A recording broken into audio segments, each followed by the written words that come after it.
मैंने एक शायरी लिखी थी बहुत पहले, इस पे था कि वो जो कहता था कि कयामत तक साथ रहेगा, वो जो कहता था कि कयामत तक साथ रहेगा जा चुका है, अब या तो वो आ जाए या कयामत।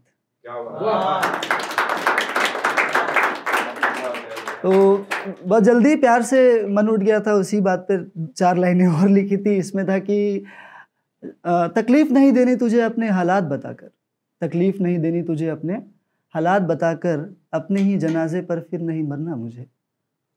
तकलीफ नहीं देनी तुझे अपने हालात बताकर, अपने ही जनाजे पर फिर नहीं मरना मुझे। बिखरा हुआ हूँ तेरी इन आजमाइशों से, और टूट कर प्यार नहीं करना मुझे। Thank you so much.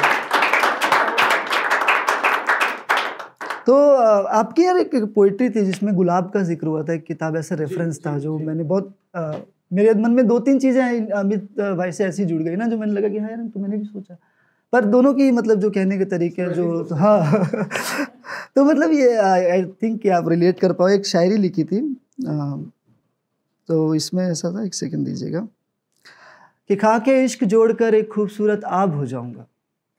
आब का मतलब बादल, कि खा के इश्क जोड़कर एक खूबसूरत आब हो जाऊंगा, हर सुबह ढलती शाम नजर आऊंगा, आफताब हो जाऊंगा।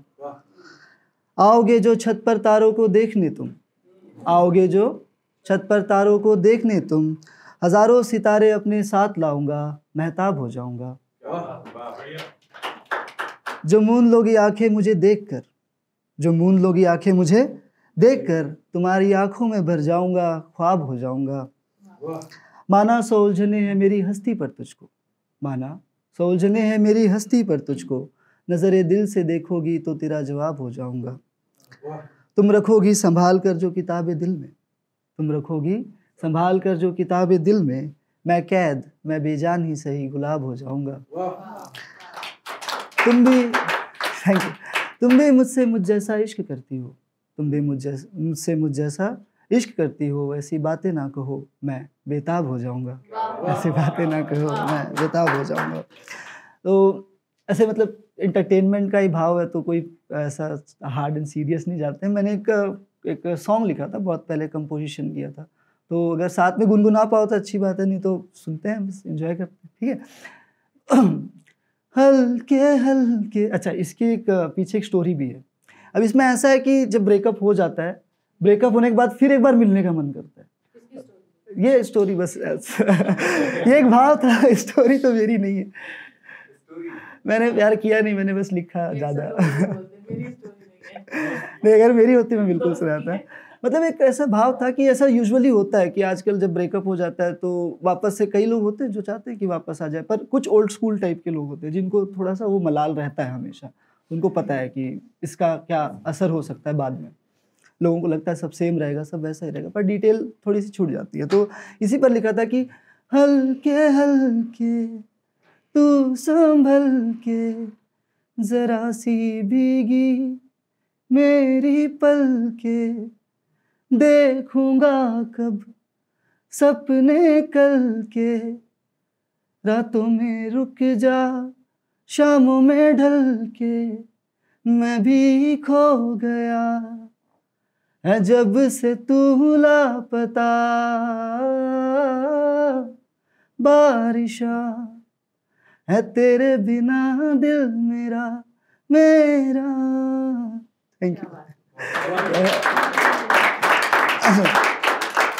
तो कई सारे चैलेंजेस ऐसे आते रहते राइटिंग में कि कभी ऐसा सोच के लिखूं, कभी वैसा सोच के लिखूं। तो लास्ट ओपन माइक में मैं कृष्णा से मिला, एक बहुत अच्छा मतलब राइटर है वो, तो उसने मेरे को ऐसा इंस्पायर किया कि आप एक बार हिंदी में लिखो कुछ। और मनीष जी की जब मैंने वहाँ पे सुनी कविता, मुझे लगा कि मुझे ज़रूर लिखना चाहिए, अगर मैं इन लोगों में बैठूं तो कुछ मैं भी ऐसा कुछ लिखूं, है ना। तो काफ़ी अच्छी कविता थी मनीष जी की और कृष्णा जी की। तो मैंने भी कुछ लिखा, मनीष जी थोड़ा सा ध्यान दीजिएगा, अगर कुछ गलती हो तो माफ़ करिएगा, है ना। मेरे सत्य में भी छल दिखे, सत्य में भी छल दिखे। ये उस इंसान के ऊपर है जो एक ऐसी जगह, एक डार्क प्लेस पे पहुंच गया है, हालांकि उसे सब चीज़ का अनुमान है कि वो कैसे और कैसे पहुंच गया, अब आगे क्या हो सकता है, बस अब वो पीछे नहीं मुड़ सकता, बात ये है। तो मेरे सत्य में भी छल दिखे, ना स्वयं सा मुझको अटल दिखे, जो सफल दृष्टि का सपना है मेरी आंखों को ओझल दिखे। इस पार वालों पे कीचड़ है, उस पार वालों पे कमल दिखे, मेरा रोशनी से परिचय नहीं, चारों ओर जंगल दिखे। जो बीज हमने बोए तो किसी और पे कैसे फसल दिखे, जब लघु पथ ही चुन लिया तो अंत कैसे मंगल दिखे। जब लघु पथ ही चुन लिया तो अंत कैसे। तो एक और सुना समय है मेरे पास में, बिल्कुल ठीक है। तो एक ऐसा था, संभाले कैसे। हम जिंदगी भर हर चीज को संभालने में लगे रहते हैं, पर कुछ रह जाता है हमेशा से। तो ऐसी एक भाव में लिखा था कि तुम जाके भी कहीं रह जाते हो, तुम जाके भी कहीं रह जाते हो, तुम्हें जिंदगी से कैसे निकाले पूरी तरह से। थक गए हैं तेरे राहों के जानिब नजर रखते, आंखों में लग गए हैं जाले पूरी तरह से। एक आस की किरण रह जाती है अब भी, नहीं मेरे दिन काले पूरी तरह से। चाबी तो है तेरे दिल की मेरे पास, चाबी तो है तेरे दिल की मेरे पास, पर बदल दिए हैं तुमने ताले पूरी तरह से। जितना सवारूं उतना बिखर जाता हूँ गुरु, जितना सवारूं उतना बिखर जाता हूँ गुरु। आखिर कैसे खुद को संभाले पूरी तरह से, आखिर कैसे खुद को संभाले पूरी तरह से। एक मेरा खुद का एक अजीज एक शेर है, मैंने कह दीजिए कि किसी को डेडिकेट किया या फिर उसको देख करके बस ऐसा फीलिंग आया कि ये तो ऐसा ही है। तो रश्क हो जाती है दिल जलने लगता है जब, ये बहुत पुराना शेर है तो आप जज कर सकते हो कि ठीक है। रश्क हो जाती है दिल जलने लगता है जब मेरी बजाय जुल्फे उसकी उसे तंग करती हैं। रश्क हो जाती है दिल जलने लगता है जब मेरी बजाय जुल्फे उसे उसकी तंग करती है। शर्माती है वो तो रुखसारों की लाली, दिलकश फूलों को भी दंग करती है।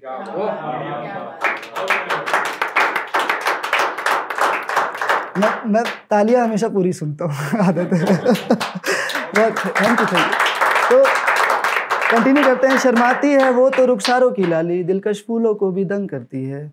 आसमान में पतंगे दिल लुभाती है उसके, आसमान में पतंगे दिल लुभाती है उसके, पसंद उसकी मेरे दिल को भी पतंग करती है। अक्सर बस देखा करती है खामोश मुझे, लेकिन उसकी चुप बातें मेरे संग करती है। उसके रंग में लतपत है ये जिस्म ये रूह मेरी, वो जब जाती है दूर मुझे बेरंग करती है, वो जब जाती है दूर मुझे बेरंग करती है। तो एक अमित जी ने ही अभी एक ब्रेकअप पे सुनाया था कि छोड़ दिया जाए या फिर जाना है छोड़ के, तो उस पर मैंने लिखा था कि आजकल के लोगों को सुनना समझना चाहिए कि मैं जिसे कहता हूँ इश्क हर रोज़, कहने का मतलब है एक अपोजिट को अपना लेना चाहिए इंसान को। इस चीज़ का अपोजिट ये है तो उसको ही मान लो, तब वो कंप्लीट हो जाएगी। हंसी आ रही है तो इतना हंसो कि रोना आ जाए, तो वो कंप्लीट हो गया हंसी का, तुम्हारा हैप्पीनेस फुलफिल हो गई, तो ब्लिस है इसको बोलते हैं। मैं जिसे कहता हूँ इश्क हर रोज़, तुम इस बात को बस बेमतलब समझना। मैं जिसे कहता हूँ इश्क हर रोज़, तुम इस बात को बस बेमतलब समझना। मैं कहूँगा तुम मेरे हो, तुम मुझे बस बेअदब समझना। मैं कहूँगा कि तुम मेरे हो, तुम मुझे बस बेअदब समझना। मैं भला ही रोता रहूं तेरे हिज्र में, मैं भले ही रोता रहूं तेरे हिज्र में, तुम इसे मेरा एक और करतब समझना। मैं कहूँगा कि नहीं बसर है जिंदगी तुम्हारे बिना, जैसे मैं कहूँगा कि नहीं जी सकता तुम्हारे बगैर, तुम इसे आदत नहीं मेरी तलब समझना। एक वक्त से वक्त ही मेरे पास में है, एक वक्त से वक्त ही मेरे पास में है, तुम्हें जब समझना है तब समझना है। Thank you so much. मैं